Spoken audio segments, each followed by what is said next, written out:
And a particular challenge we've had with this event is scope creep of attendance. The audience, now that the event is proven to be fun and successful and have really rich content, the people that want to attend, even if it's outside of their normal role, it's too much. The demand's too much.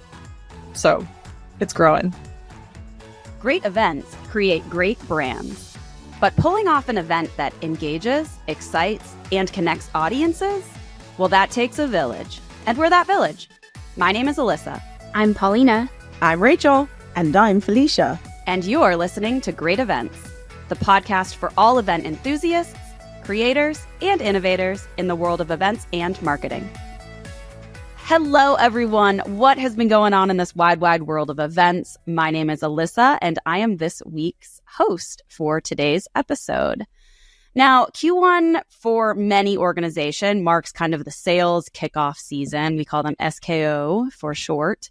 So we at Cvent host an SKO of sorts alongside many of our customers, one of which is joining us today to talk about this very topic. But as we wrap up this kind of event type for the year and this season of SKOs, we felt that it was really important to talk with one of our long valued customers about their process and what goes into the SKO plan, the strategy, the goals, and also the re-engineering of this experience, as they can be a little bit cookie cutter year over year for many organizations. And so today I am welcomed by two amazing meetings and events professionals from Morningstar to talk with me about their own SKO plans, their strategies, their goals, and the changes that they've experienced over time to see how they are doing things over at Morningstar. So with that, I have the pleasure of introducing Caroline DeCamp and Becca Martinson to the Great Events podcast. Welcome. Hi, thanks for having us. Yeah. So Caroline, I'm going to start with you. Would love to get just a little background about yourself, your role, and a little bit of background around the events program that you manage at Morningstar. I have been in the events industry for more than 20 years, so a long time. I've been at Morningstar for 13 of those years. And prior to that, I spent a little time on the hospitality side of the business. Since I've been at Morningstar, we have changed events in many, many ways. And currently, we have a team of 9 that oversees our Morningstar Investment Conference, along with our Sales Kickoffs and another leadership strategy event. Nice. How many events per year? Did you say that already? Did I miss the number, roughly? So roughly 10 events across our team. Awesome. Becca, how about yourself? I'm a senior event manager at Morningstar. I've had the pleasure of working here for about a year. But prior to that, my about decade of event experience is in the nonprofit sector. So I really love working collaboratively with stakeholders and attendees to create meaningful experiences and learn that in that space. And then my personal and academic background is in the arts. So I love bringing creative and unique experiences to events as well. I love that. We have that in common. I have a BFA as well, Becca. Former life as a graphic designer. So I like to always plug that when I can. Yeah. And so I oversee our global SKO or Sales Kickoff event series. My primary focus is on North America as it's our largest, but I ensure that there's continuity across our global regions with 2 other events, one in the Asia Pacific Island region and one in EMEA, the European Union. Oh, nice. Okay. I can't wait to dig into that in just a little second here. Caroline, I do have a question just related to Morningstar at large. You know, for those that are unfamiliar with your brand, who may not be in the financial services sector or the investment banking sector, who is Morningstar? What do you all do? Morningstar is actually about to have its 40th anniversary this year. We're super excited. Morningstar is a provider of investment insights, and we do that through our software, through our data. We serve independent investors, we serve asset managers, and we serve advisors. And we do that in 32 countries. Truly a global functioning organization, which Becca, you just alluded to, we could talk about in your SKO plan, which is a perfect transition. Let's really dig deep into this SKO plan strategy. So Caroline, I'll throw this one back to you too, as just kind of the overseer, the manager of this entire meetings and events team here. What do your goals look like for your SKOs? And also, how have those changed, over time since you have been at Morningstar? I missed the total number. Did you say 16 years? 13. 13 years. Okay, I'm getting my sixes and the zeros confused here. 13 years. What do those goals look like now, and how have they changed over time? So now we are more regionally focused with the SKOs, right? So we have the one in the US, EMEA, and APAC. Earlier on, and this is going back many years, but we brought everybody together in one sales kickoff from across the globe. Funny enough, it's about the size now in the US that it was globally back in 2014. It's grown a whole lot. And I would say that the core focus of SKOs has not really changed. It's been, a forum to really motivate sales, to get them excited for the year, to connect people together so that they're having those conversations that they need to have. Where I think it's gotten a little bit more bespoke for the individuals attending is really in the content of business units and more specific regionally. So we did decide to, ultimately, after 2014, we actually paused on SKOs for a while. So we didn't have any. We got a new CRO, and we decided to take baby steps back into SKOs again, where we started with one SKO that was quite small, fit in our auditorium, which is like 200 people, and then begin to rebuild from there. And that's when this sort of pivot happened in terms of content and really starting to think about how different groups would plug into Sales Kickoff and what would be most beneficial for them. I love that. Was there an inflection point that got you to that? Like, what was going on that said, hey, we need to press pause on this? Sure. Again, there was folks coming from around the world, and the feedback surveys would tell us the content isn't speaking to us personally. It was too broad for all of the different various areas and also role types that attend, right? And so we were having a hard time finding content that could give everybody that personalization that they wanted, but that we could do that in a big forum. And so it was a pause, step back, relaunch, and then now we really take a lot of time to focus on those. In terms of road mapping those, do they happen at the same time? Are they overlapping so that there is a shared experience at all? Or is it more of a over time? You have your North America one first, or your EMEA one first, or APAC.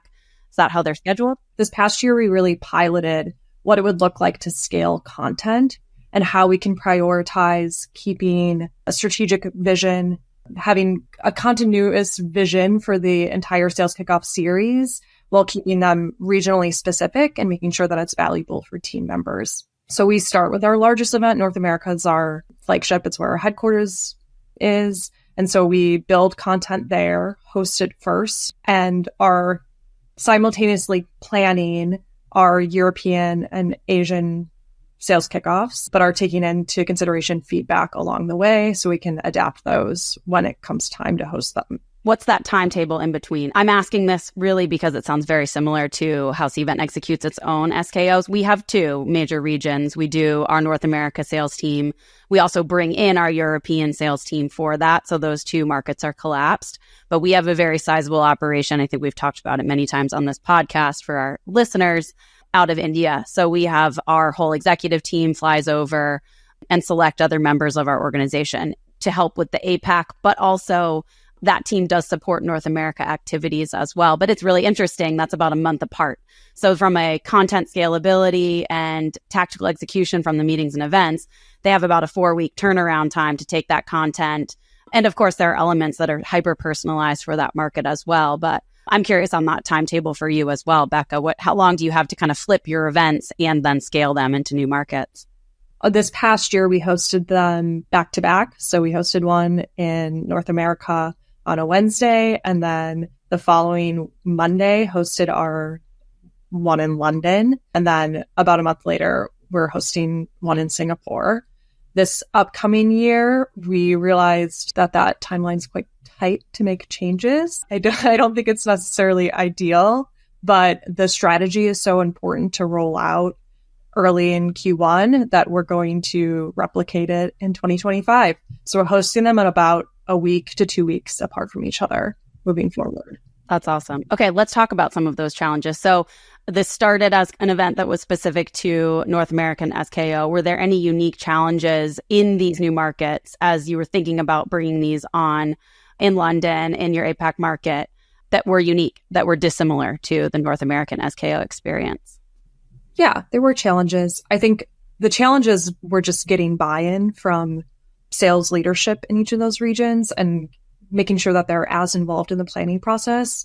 Luckily, we were able to champion that. And I think without that, we would have run into many other challenges. There, the expert matters in the content that we're delivering, and content is key at this event, as it is so many others. And so you really need them to participate and be bought in. Might go off script here a little bit because I know this wasn't one of the questions we had, but do you have any kind of best practices for engaging those stakeholders from a department that is not, in marketing or seated where your meetings and event strategy is kind of core? I think laying out milestones in advance and explaining the why behind when those milestones are happening was key to our success this year. I think people who work outside of marketing and events don't understand that the timelines aren't as fluid. And, you need to have your program together by this date so you can order AV, and it's not a moving target. I think that's really different than the organization that they work in.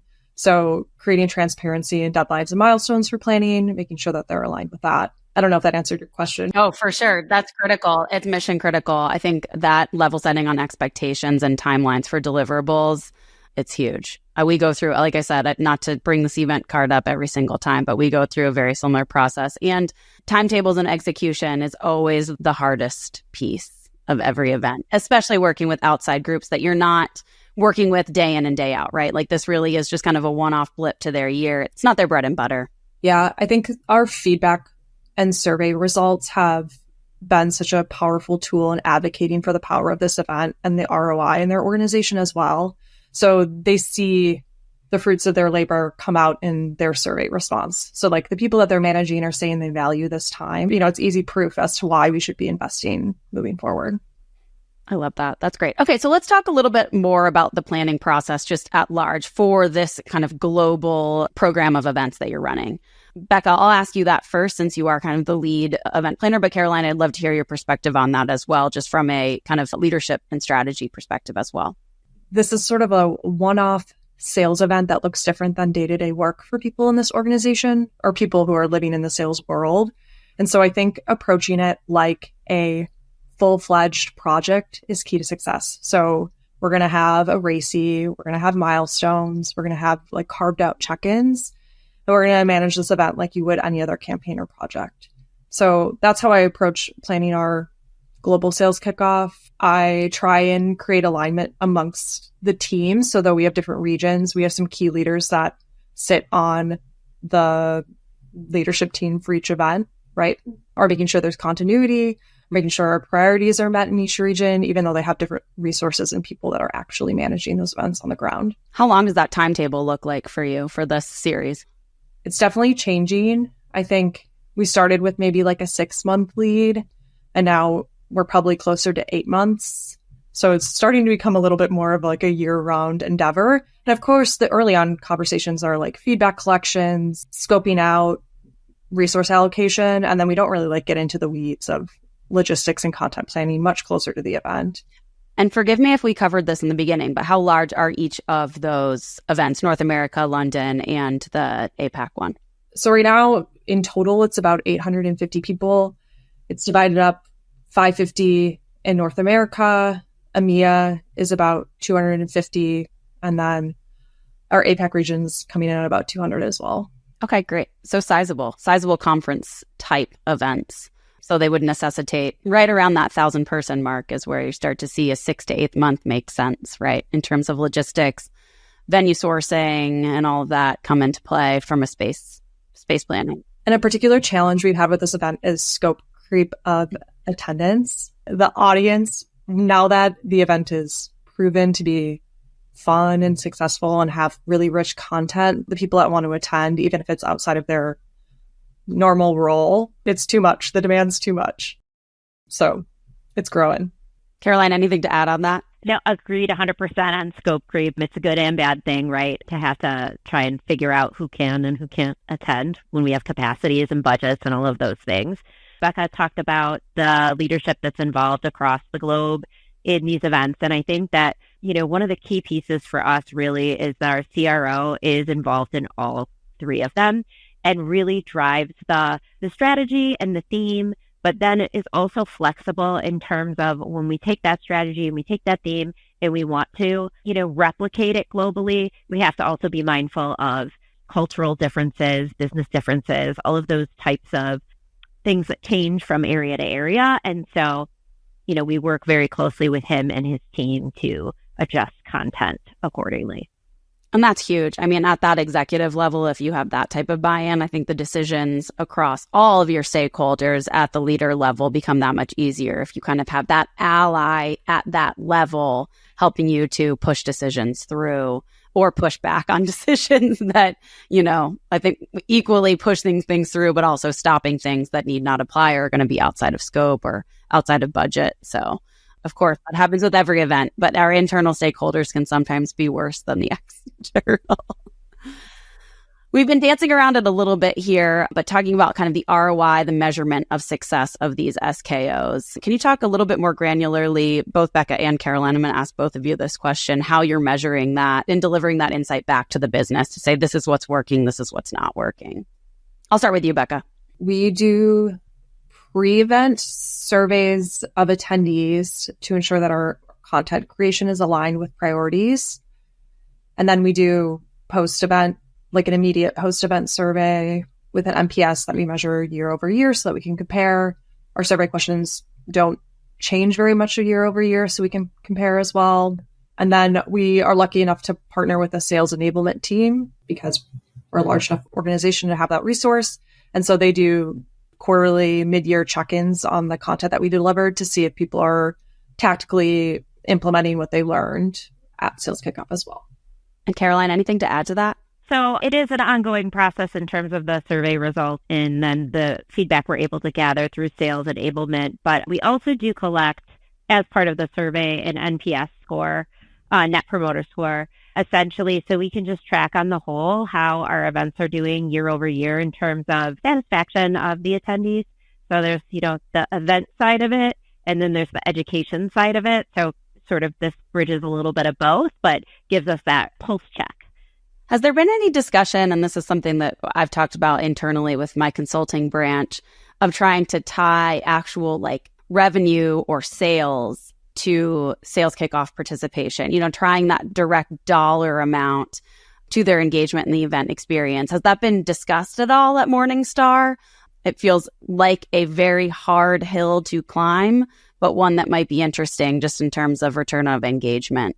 That's really interesting. And I'd love to hear from someone that tries to do that. I'd love to hear sort of the methodology and how they're thinking about that. Because definitely, in all of our events, we're always looking for ways to better prove ROI, right? Like you can never have enough of it.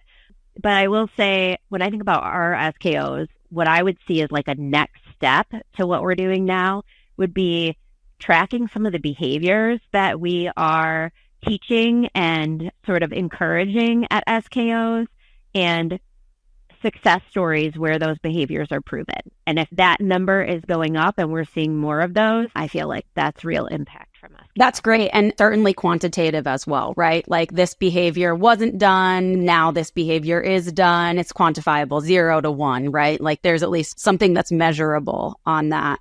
Of course, we survey, we want anecdotal feedback, we want sentiment analysis, but we're always being challenged to bring even more quantitative results to our event experiences. And I think oftentimes in our internal events, we don't do a great job at that. We get the satisfaction scores. It felt good, or the sales rep says they feel good about it, but really how quantitative is that, right? How solid of a number is that? So for a program that is CRO led, I can imagine that these are types of conversations, if not happening today, might happen in the future within the event program. Yes, something that I think is a priority for Sales Kickoff that isn't directly tied to sales metric is that team time. That's obviously hard to quantify, but something that we do measure is tenure at the company and people attending Sales Kickoff. Is it my first year? Have I been many years? And what am I learning? And I think that's an interesting metric to look at success. If somebody has been attending 10 Sales Kickoffs, they're staying at the company, they're maintaining their clients, they're growing their revenue base, that feels like success too. I think that's great. Yeah, certainly moving the needle forward in terms of data maturity, right? And thinking about how do we tell better stories and up-level the work that our meetings and events teams are doing. Okay, so let's think about the future and a little bit of like the lessons learned, right? I know we talked a little bit about we wish we'd staggered them a little bit farther, maybe not do the Wednesday to Monday footprint. But anything else in terms of, okay, it happened, it was great, or this was a failure, but we are going to pick ourselves back up and learn from it for next year's planning? Something we're thinking about as our event grows is how can we be more inclusive of diverse needs or diverse learners in our space? So incorporating that into our content and event experience, that's a priority for sure. Is there any ideation around what that might look like even? So we're actually going through this with our conference right now. Some things that we're implementing, some strategies that we're implementing is like closed captioning of our presentations. We're including spaces for neurodivergent individuals who maybe want some like quiet areas. That's a priority and maybe something we would incorporate into Sales Kickoff. Becca mentioned we also are doing kits that have, noise canceling headphones. And we've done some research. We worked with another organization that does this for large scale, like sporting events and concerts, and piggybacked off of what they're doing and are testing it out at our conference. So certainly it's something we want to bring into our organization so that our own folks can enjoy our events the same as our external. That's great. Any discussion on AI, the biggest, buzziest topic there is right now? There is. That's a company priority for sure. I'm proud to say that this past year at Sales Kickoff, some of our content was initially created by AI. So presenters like put an idea into a chatbot and then brought it to fruition all the way through, or like started their slides out that way. And so it was cool to see it come to life in real time. And then we also used it to create summary of our survey results. We see a lot of trial and error right now, right? We're in this like experimentation phase. I know during the pivot years, we were talking about how in these disruptive times, there's a lot of creativity. And I think we're kind of going through another disruptive time in the theory. It's a little different of a disruption. We have a little more time to react. But I'm seeing a lot of creativity blossoming and blooming on the meetings and events team. So it'll be interesting to see where we are 18 months from now in terms of, okay, this is what's cool about it. This was the dumb, kitschy stuff that we were doing. And here's where we really see opportunity at hand to grow our programs and maximize the technology. So Caroline, anything to add on that or ideas for the future? Things that are happening at Morningstar for just the general meetings and events program? Yeah, so I guess two parts. And one is on AI. We certainly are enjoying testing it out for things like, how can we do things more efficiently?